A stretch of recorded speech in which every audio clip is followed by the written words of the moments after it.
Hi everyone. So today I'm going to talk about our hackathon project called Chhaya, which is a culturally rooted safe space where South Asian women can share anonymously, be heard, and receive support through the name. We went with a statement 2 for our project. Now let's talk about a girl. Let's call her Chhaya. When she was returning home from school, she got publicly harassed in a public micro. Now, when she told her parents about this, all they said was, "That's what you get for wearing these clothes." Let's talk about another girl. Let's call her Anita. She got pregnant, she gave birth. She was struggling mentally and physically, but all everyone said was, "Sahane parta," so she had to hide her pain through a smile. South Asia is home to over 2 billion people. 1 in 4 human on this planet.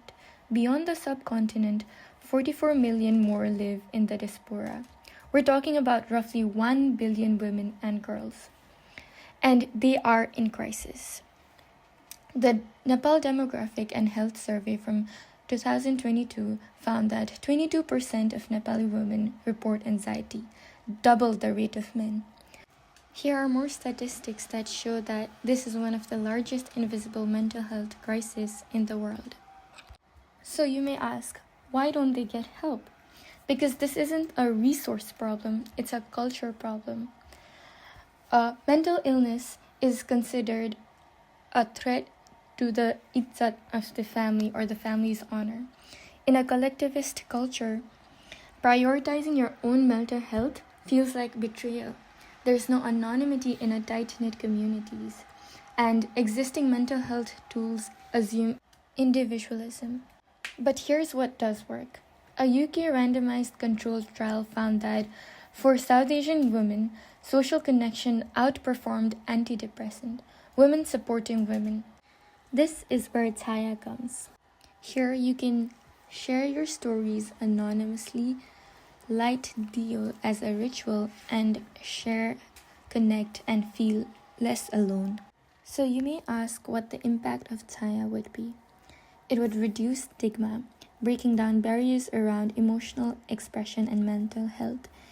It would promote emotional well-being through daily affirmations and ritual, creating moments of healing and community strength. Women discover that they're not alone in their struggles. So to build Chhaya, here are the key technology we used. So if I were Chhaya, this is how I would use Chhaya. So first of all, I would log in.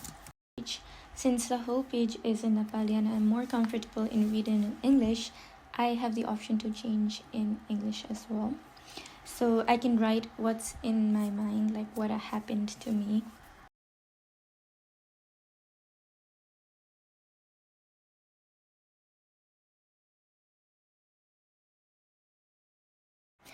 For those who cannot write or know how to write, we also have the feature of voice recording.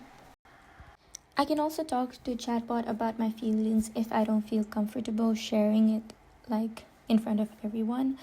One thing about the chatbot is that it does not give any advice, but rather it just validates their feeling. So it's not more of a therapy, but rather it's more like listening to them. One more thing, if I write something suicidal or something negative, then we have a feature where the AI filter out all these comments, and if it's something suicidal or something like that, we have attached resources according to what they are going through. Talking about resources, we also have a whole section where we got all the NGOs and their numbers so that if needed, they can call. So what makes our app unique is that we have a light deal feature. And in this feature, it's basically a representation of support and bringing lightness to the dark. Something that a deal does, and it has a lot of spiritual and religious significance in South Asia. So let's say since I've gone through sexual harassment, I'll click to this Dio, and here there will be all the positive comments and affirmations written by other users for people going through these issues. If I want, I can also write something positive here.